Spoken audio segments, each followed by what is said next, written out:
Bonjour à tous. Nous allons voir dans ce tutoriel comment mettre en forme un graphique. Pour ce faire, nous allons utiliser comme exemple ce schéma représentant les volumes de production d'une entreprise en fonction des années.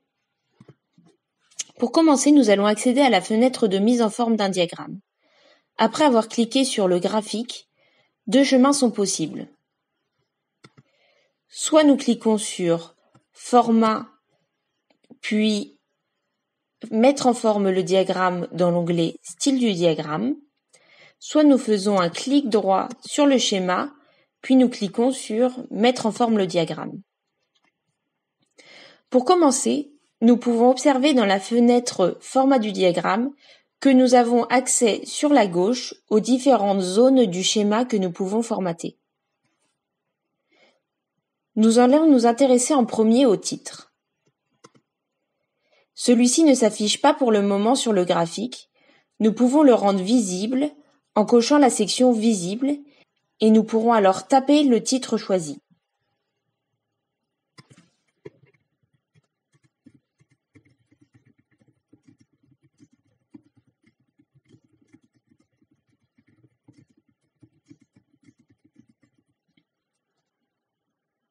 Différentes options de mise en forme s'offrent également à nous en dessous. Ici, nous choisissons de centrer le titre. Nous sélectionnons la taille de police 13 et nous choisissons de renvoyer à la ligne le titre s'il est trop long.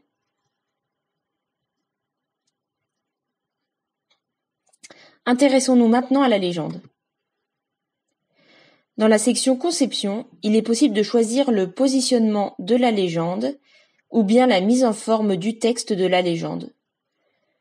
Nous pouvons également formater le titre dans la sous-partie Titre. Dans notre situation, nous estimons que la légende n'est pas nécessaire à la compréhension du graphique. Nous allons donc décocher Visible. Dans la partie Axe des abscisses, il est possible de faire varier la présentation de celui-ci en modifiant les étiquettes ou bien la graduation. La police ou encore la couleur peuvent également être modifiées. Si le titre automatiquement affiché ne nous convient pas, nous pouvons également le modifier en cliquant sur Titre personnalisé.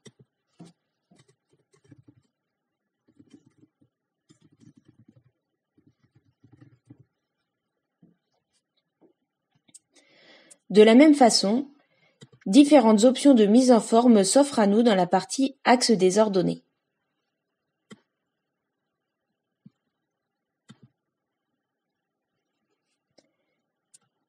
La partie Zone de traçage correspond à la zone où apparaissent les courbes. On peut notamment modifier l'arrière-plan pour favoriser la lisibilité.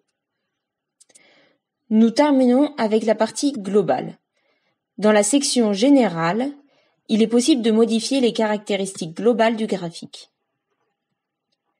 Dans la partie Affichage de la zone, vous aurez accès aux zones du graphique qui sont visibles. Vous pouvez modifier la forme sous laquelle vous souhaitez que votre indicateur soit représenté dans la partie Propriétés de l'indicateur. Dans la sous-partie suivante, vous pouvez également choisir d'afficher directement la valeur des données du graphique en cochant Mode d'affichage des étiquettes de données. Cela peut s'avérer très utile pour aider à la lisibilité du schéma. Vous pourrez alors choisir d'afficher les valeurs ou bien les pourcentages, ou encore où vous voulez que les données s'affichent pour assurer la plus grande clarté. Nous choisissons ici à l'extérieur. Cela facilite la lecture et à l'horizontale. Il est possible dans la section Palette de style, de jouer sur l'esthétisme du graphique en modifiant l'aspect des courbes notamment. Dans les sections suivantes, il est possible de modifier l'arrière-plan du schéma ou bien les bordures. Enfin, la section Présentation permet de définir comment l'on souhaite positionner le schéma dans le rapport. Une fois la mise en forme terminée, vous pouvez cliquer sur OK et constater le résultat.